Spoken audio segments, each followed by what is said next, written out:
Good afternoon বন্ধুরা, আজকে আমি রায়তা বানাচ্ছি। হয়তো তোমরা অনেকেই জানো, আমি যেভাবে বানাচ্ছি তোমরা যদি অন্যরকম কেউ কিছু বানাতে পারো সেটা আমার কমেন্ট বক্সে অবশ্যই জানাবে।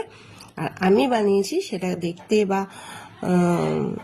একদিন করে দেখো, যদি খেতেও ভালো লাগে সেটাও আমাকে জানাতে ভুলো না। আমি রায়তার জন্য এখানে 300 গ্রাম টক দই নিয়েছি, তাতে পরিমাণ মতন নুন এবং পরিমাণ মতন চিনি দিয়ে সাথে কিছুটা চাট মশলা দিয়ে ভালো করে ফেটিয়ে নিচ্ছি। যখন ফেটিয়ে নিয়েছি তখন দেখলাম বেশ ঘন হয়েছে দইটা, তখন আমি ঠান্ডা দুধ একটু মিশিয়ে নিয়েছি।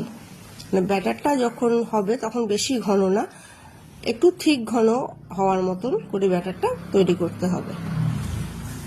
এখানে আমি দেব পেঁয়াজ কুচিয়ে রাখা শসা আর কুচিয়ে রাখা টমেটো। আমি যেহেতু 3 জনের মতন করছি তাই মাঝারি সাইজের 3টে শসা এবং একটু বড় সাইজের 3টে পেঁয়াজ আর একটু বড় সাইজের 3টে টমেটো নিয়েছি।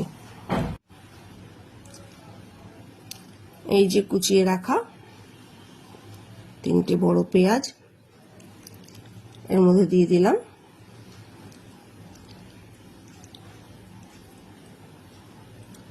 এক এক করে আমি সবই এর মধ্যে দিয়ে দেব, পেঁয়াজ, শসা, টমেটো আর এই যে ধনেপাতাটা কুচিয়ে রেখেছি এটা আমি শেষে দেব।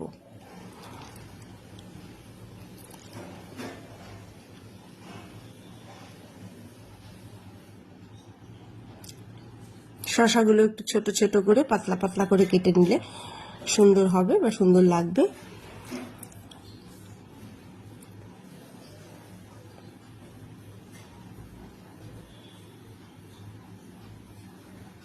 এইভাবে পাতলা পাতলা করে শসাগুলো তোমরা কেটে নেবে।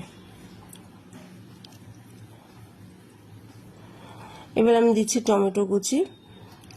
টমেটোগুলো বেশ ছোট ছোট করে কুচিয়ে নিয়েছি, একদম যত ছোট কাটা যায় আর কি, ছোট ছোট করে কেটে নিয়েছি।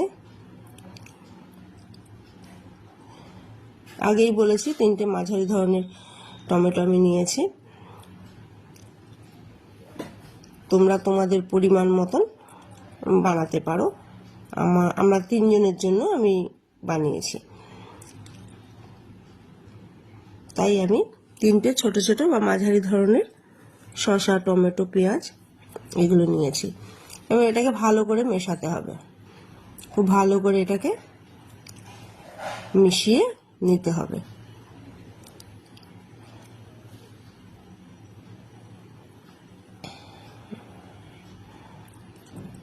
রায়তা অনেক রকমই বানানো যায়, তো আমি আজকে এইভাবে বানালাম।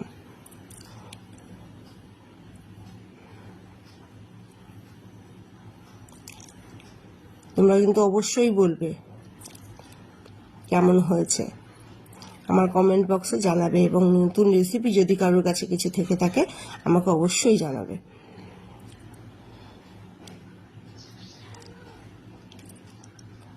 দেখো আমি সুন্দর করে মিশিয়ে নিয়েছি। এরপরে আমি ওপর দিয়ে ধনেপাতাগুলো ছড়িয়ে দিয়ে আর একটু চাট মশলা ওপর দিয়ে ছড়িয়ে দিলাম। ব্যাস, আমার রায়তা কমপ্লিট। ভিডিওটা ভালো লাগলে সবাই কিন্তু লাইক কমেন্ট করবেন আর নিজেরাও বাড়িতে বানিয়ে দেখবেন কেমন হয়েছে। নমস্কার বন্ধুরা।